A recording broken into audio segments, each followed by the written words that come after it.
Yo, my heart is torn between two ways of telling you about the content of a book and maybe making you want to open it. I initially wanted a beautiful woman's chest framed like this to read selected excerpts, then have my drunk brother-in-law react. Well, react to the excerpts, not to the pair of, please. A vertical social media format to sneak a little culture in beneath an Instagram-style veneer of superficiality. And I wanted to call it 1S3G Instagram. 1S3G Instagram. Good one, right? No, she was joking, but I think YouTube needed a more in-depth format.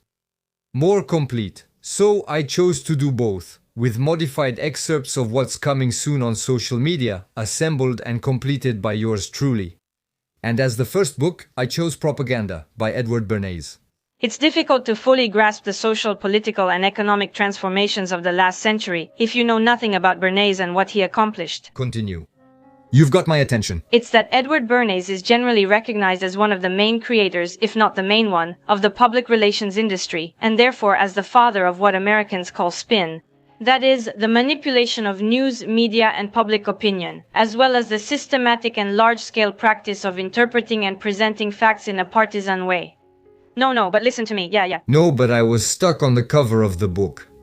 Basically, it's about propaganda, a little manual to explain how they manipulate public opinion. We can get a sense of the influence of Bernays' ideas by recalling the striking remark of Alex Carré, suggesting that three phenomena of considerable political importance define the 20th century. He said the first is democracy's progress, especially with expanded voting rights and trade unionism. The second is the increase in corporate power. And the third is the massive deployment of propaganda by corporations in order to keep their power safe from democracy. So democracy is exclusively for the people. There's a bit of that. We don't have anything else except at the political level. Contrary to popular belief, propaganda wasn't born in totalitarian regimes, but rather within democracy itself, as we'll see next year. This first excerpt comes from the preface by Norman Bayard-John, and it's important to consider because a century has passed since this book was written. We now have much more perspective on the actions that Bernays was only just beginning to undertake at the time. The conscious, intelligent manipulation of the organized opinions and habits of the masses plays an important role in a democratic society. Those who manipulate this unseen social mechanism form an invisible government that truly rules the country. Oh, that sounds a bit conspiratorial. We are, for the most part, governed by men we know nothing about, who shape our minds, form our tastes, and suggest our ideas to us. This is a logical consequence of the organization of our democratic society.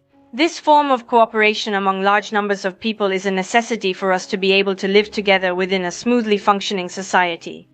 Most of the time, our invisible leaders do not know the identity of the other members of the very exclusive group to which they belong. Like the Kukulisko. They govern us by virtue of their natural authority, their ability to formulate the ideas we need, and the position they hold in the social structure. No, my name isn't Dennis. And anyway, how would you have recognized me, huh? What? By my interjections? It doesn't matter how we react individually to this situation, whether in daily life, whether we think about politics or business, our social behavior or our moral values. In fact, we are dominated by this relatively small number of people who are able to understand the mental processes and social patterns of the masses. Basically, for him, not everyone is capable of leading the herd. And in any case, shepherds are needed. So there are no ifs, ands, or buts. They are the ones pulling the strings. They control public opinion, exploit old existing social forces, and invent new ways to connect and guide the world. But that means they're responsible for the world we live in. And on the other hand, when a company goes wrong, the leader gets fired. So, at what point can we say that the world as a company is going wrong? Understand that invisible government is a metaphor, not a real structure. It simply refers to influential people who may not even know each other, but who manipulate the largest number of people through their influence, and that's in every field. Oh, there are definitely some secret societies in the mix. You can't fool me. Bernays, throughout his book, legitimizes this control as well as his profession. Propagandist, also called public relations advisor, no wonder, who would write a book to say they're doing crap. Except for Bruno Le Maire. Oh, you're here too. Well, I have nothing better to do and I don't like drinking alone. But I'm not drinking now. You're the one drinking alone. Beyond legitimacy for Bernays, there's a kind of inevitability. In a democracy, you couldn't reasonably do otherwise. This invisible structure, which inextricably links group and association, is the mechanism that democracy has found to organize its group spirit and simplify its collective thinking. To lament the existence of this mechanism is to wish for a society that has never existed and never will. Admitting that it exists but wishing it would remain unused is just as unreasonable. And this control of public opinion is omnipresent. If there are only a few political parties and carefully chosen candidates for elections, it's not for nothing. Their number would be adjusted to the electoral system to guide public opinion toward the common good. Theoretically, everyone forms their own opinion on public issues and on those that concern private life. In practice, if all citizens had to study for themselves all the abstract information of an economic, political, and moral nature involved in even the smallest subject, they would quickly realize that it is impossible for them to reach any conclusions at all. So we will voluntarily agree to let an invisible government sift through the information and highlight the main issue, in order to narrow the choice down to realistic proposals. Who is we? We accept that our leaders and the media outlets they use to reach the general public designate for us the so-called matters of public interest. We accept that a moral guide, a pastor for example, or an essayist, or simply a widespread opinion prescribes for us a standardized code of social conduct to which, most of the time, we conform. Our acceptance is ultimately our inaction in the face of what is put in place before us. Silence gives consent, sometimes before we end up feeling foolish. Maybe it would be better to replace propaganda and self-serving advocacy with committees of wise people who would choose our leaders, dictate our public and private behavior, decide what clothes we should wear and what food we should eat, because they know what's best for us. However, we have chosen the opposite method, that of open competition. So it's up to us to make sure this model works reasonably well. That's why society agrees to let the ruling class and propaganda take care of organizing free competition. For Bernays, a well-functioning democracy cannot exist without leaders resorting to propaganda. The minority has discovered that it can influence the majority in its own interests. It is now possible to shape the opinion of the masses to convince them to use their newly acquired power in the desired direction. Given the current structure of society, this practice is immediate. Well, there's no choice. We have to be manipulated and influenced. Otherwise, what happens? Do we end up with empty plates? Nowadays, propaganda necessarily plays a role in everything that has some social importance, whether it's in politics or finance, industry, agriculture, charity, or education. Propaganda is the executive organ of the invisible government. I didn't offer you one. Do you want a plate? I want to take one. General education was supposed to allow the common man to control his environment. According to democratic doctrines, he needed to know how to read and write. He would have the intellectual abilities to lead. Well, that's not why we go to school. We've been lied to. Instead of intellectual abilities, education gave him anti-rubber stickers, ink stamps with advertising inserts, editorials, scientific information, all the trivialities of the popular press and the platitudes of history, but not a trace of original thought. So school education is a scam. Wait until I send a letter to the Ministry of Education. These stickers are reproduced in millions of copies, and all it takes is to expose them to identical stimuli for them to be imprinted in exactly the same way. The mechanism that allows for the large-scale dissemination of ideas is another form of propaganda. In a broader sense, it is any organized effort to spread a particular belief or doctrine. They won't be disappointed. I'll stamp "not satisfied" all over the letter. For Edward Bernays, even though the word propaganda has an unpleasant connotation, it is a completely legitimate form of human activity. Modern propaganda refers to a consistent and sustained effort to provoke or influence events with the goal of shaping the public's relationship with a company, an idea, or a group. This practice, which consists of determining circumstances and simultaneously creating images in the minds of millions of people, is actually very complex and common. Is it good or bad? He says it depends on the cause's merit and the accuracy of the information. The truth is compelling and must prevail. If a group of men believes they have discovered a valuable truth, it is their duty, even more than a privilege, to spread it. But then, right after, he tells us about the Imperial Wizard, the leader of the Ku Klux Klan, who, through heavy propaganda, even manages to influence the election of a governor. This clearly shows that as soon as anyone has enough influence, they can rally a large part of the population behind them, at least for a while and for a specific purpose. He discusses propaganda's usefulness in the last war, saying it's minor compared to future wars, but he never puts propagandists' actions in perspective, seeing them as entirely beneficial.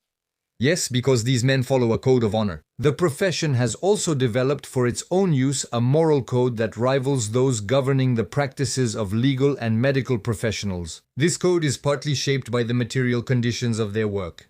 If, like lawyers, the public relations advisor acknowledges that everyone has the right to present their case in the most favorable light, nevertheless, he will refuse to offer his services to a client he considers dishonest, to a product he finds fraudulent, or to a cause he deems antisocial. And yet, everyone knows about Edward Bernays' most famous campaign, when he managed to put cigarettes in the hands of the suffragettes, equating freedom, emancipation through the right to vote, and the right to poison oneself like men and to become dependent on the tobacco industry. Even today, the success of this campaign is not on everyone's lips, but almost, and you can sense it on the breath of quite a few young ladies.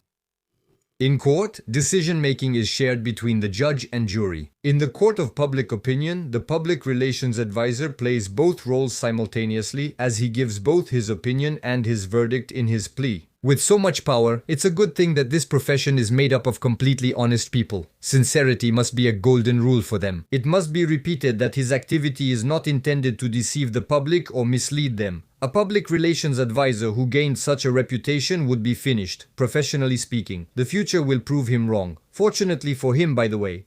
A systematic study of crowd psychology has revealed the potential that manipulating the motives guiding human action in a group holds for governance. Trotter and Le Bon, at first, who approached the subject from a scientific perspective, Graham Wallace, Winter Littman, and others who followed them and continued research on collective mentality, demonstrated on the one hand that the group does not have the same psychological characteristics as the individual, and on the other hand, that it is motivated by impulses and emotions, which the knowledge gained from individual psychology could not explain. Naturally, the next question is, if we manage to understand the mechanisms and drivers of collective mentality, couldn't we control the masses and mobilize them at will without them realizing it? Go ahead, continue. I'm hanging on your every word. The practice of propaganda has recently proven that it is possible, at least to a certain extent and among certain elites. Of course, collective psychology is still far from being an exact science, and not all the mysteries of human motivation have been unraveled. That being said, the nuance between theory and practice proves subtle enough that it is no longer possible to doubt that, in certain cases, the implementation of a particular mechanism does indeed cause a change in opinion that remarkably matches what was expected. Just as a motorist controls his car's speed by adjusting the flow of gasoline. Doesn't your hair bother or tickle you there? Propaganda is no more an exact science than economics or sociology, because all three have the same subject of study, the human being.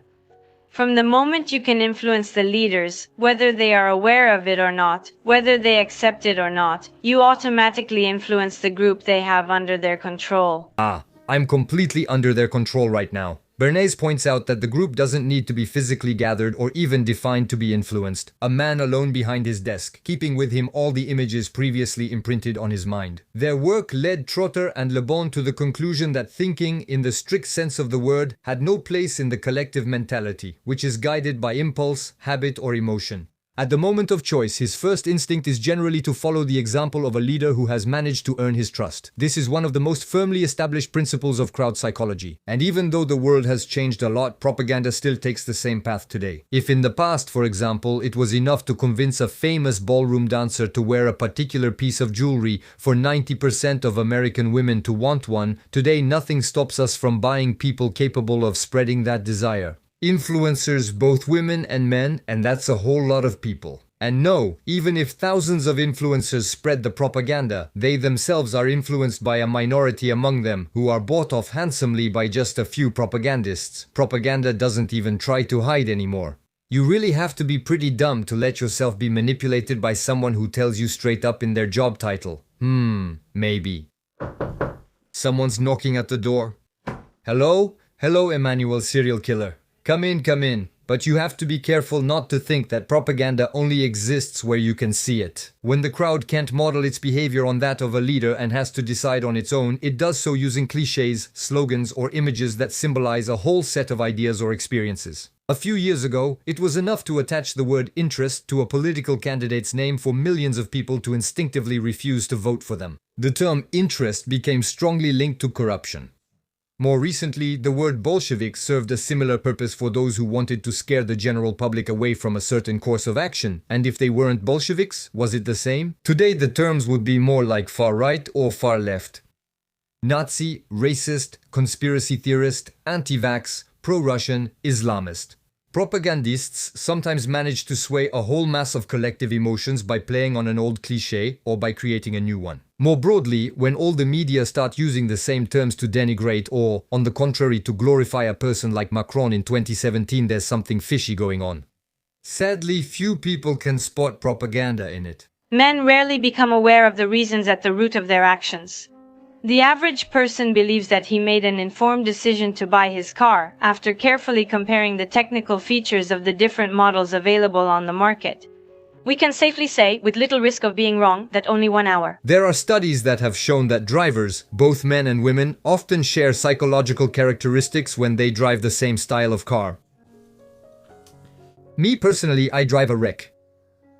I wonder what that means. Sometimes we desire something not because it is intrinsically valuable or useful, but because unconsciously we see it as a symbol of something else that we don't dare admit we want. That's right, Bernays. He's Freud's nephew. That smells a little fishy. This great principle, that our actions are largely determined by motives we conceal, applies just as much to collective psychology as it does to individual psychology. The propagandist who wants to succeed must therefore understand these hidden motives, without being satisfied with the reasons individuals give to justify their behavior.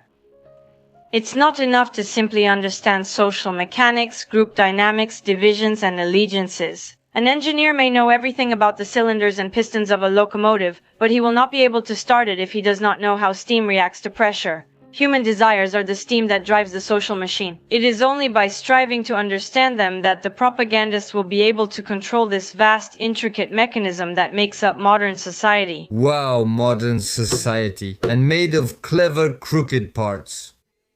That's what makes us come up with an idea crooked. Man. Before Bernays, the propagandists stuck to a very simple doctrine. A stimulus often repeated ends up creating a habit. An idea often reiterated becomes a conviction. The strategy was all about hammering the message, and it still works. It's here because the world keeps moving. Car glass repairs, car glass replaces. He's crazy at Afflaloo, he's crazy. Decathlon, all about fitness. Mercurochrome, the bandage of heroes. Champomy, alcohol-free, the party is wilder. Awaken the lion within you. What else? After Bernays, the propagandist will ask himself, who are those who, because of their position, influence our habits the most? Pasta, yes, but panzanis. Everyone stands up for Danette, Pierre Martinet, the uncompromising caterer, Kiri, the cheese for little gourmet kids, Banania, it's so good. The best of the best is Plantafin. Actimel strengthens your natural defenses. Today, because he understands the structure of society and the principles of collective psychology, the sales manager will first ask himself, who are those who, by their position, influence our eating habits? The answer is obvious. Doctors. This new type of salesman will then suggest that the medical community publicly speak out about the beneficial effects of eating bacon. He knows with mathematical certainty, because he understands the psychological dependence of vis-à-vis de leur médecin. Most people trust medical professionals' opinions, which is why doctors frequently appear on news channels. Always the same ones because they still have to agree to spread state propaganda. Like those TV doctors who came to tell us that drinking your coffee while sitting could help you avoid COVID.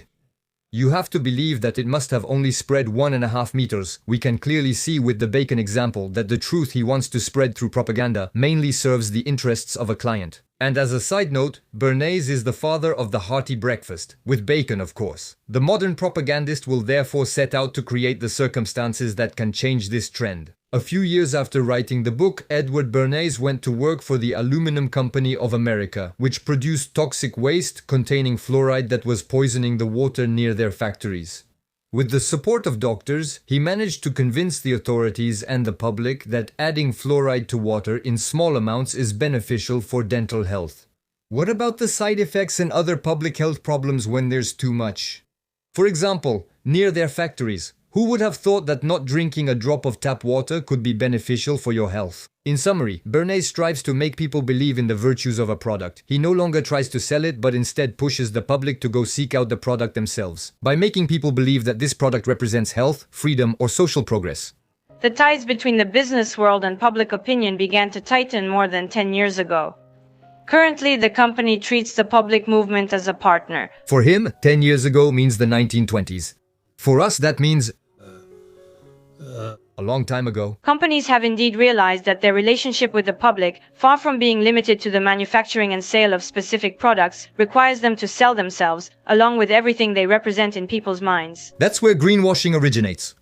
Polluting is frowned upon, so we pollute with a green logo. 20 or 25 years ago, they ran their business without concern for public opinion, without going through a period of scandal during which those who found themselves in the spotlight were accused of countless sins they hadn't always committed. They clearly didn't learn their lesson, since scandals continue. Facing this wave of collective destruction, big companies could no longer claim their business was solely their concern. If today, they and others tried to silence public opinion, the reaction we saw 20 years ago would happen again, and the public would rise up against the company to try to strangle it with restrictive laws. The business community is well aware of the public's growing awareness, and this situation encourages healthy cooperation. Still through propaganda, though. The strengthening of ties is also undeniably explained by the various phenomena resulting from mass production. It is only profitable as long as it can maintain its sales volume. In other words, he continues to sell what he manufactures in a constant or increasing quantity. As a result, unlike what happened a century ago, when demand creates supply through the artisanal methods of a production system organized by technology, nowadays it is the supply that. El Mica subtitles El Mica. An industrialist potentially capable of supplying a specific product to an entire continent cannot afford to wait for the customer. Through advertising and propaganda, he strives to stay in constant contact with the general public in order to create a continuous demand, without which his expensive factory would not generate any profit. Things have changed over the past century, with information now spreading much faster. In the end, Not that much. To counter the increasing ease with which people can gather, propaganda has become more sophisticated, and it always stays one step ahead. giving the governor a taste for governing, that is the major political problem faced by modern democracy. Oh sure, let's make them want to live like royalty on our dime. The voice of the people is only the expression of the public mind itself, shaped for the people by the leaders they trust, and by those who know how to manipulate public opinion. A legacy of prejudices, symbols, and clichés, to which are added a few phrases instilled by the leaders. Fortunately, propaganda offers skillful and sincere politicians a valuable tool to shape and mold the will of the people. Skillful and sincere politicians? So, are the others not allowed to use propaganda? Fortunately. An automaton can't spark the public's interest. A leader, a fighter, a dictator can. However, given our current political situation, where anyone aspiring to an official position must appeal to the masses to gain their vote, a natural-born leader has no other way to assert themselves than by skillfully using propaganda. The propaganda of the democratic leader is substituted for the dictator's force. The independent is the alchemist's secret, capable of transmuting a prosaic program into a winning order of votes. I'm not sure why, but it reminds me of Macron. It must be one of his bedside books. Or maybe the bedside book of those who foisted him on us. It's worrying that this man, who for some reason, for our people in the fire of the country's humiliation, is still less important than the party and the objectives, which are simple. Go tell Macron that he was less important than his party, En Marche, to whom he gave his initials. What an ego. A well-designed campaign should highlight not the candidate's personality, but their ability to carry out the party's program and the human content of that program.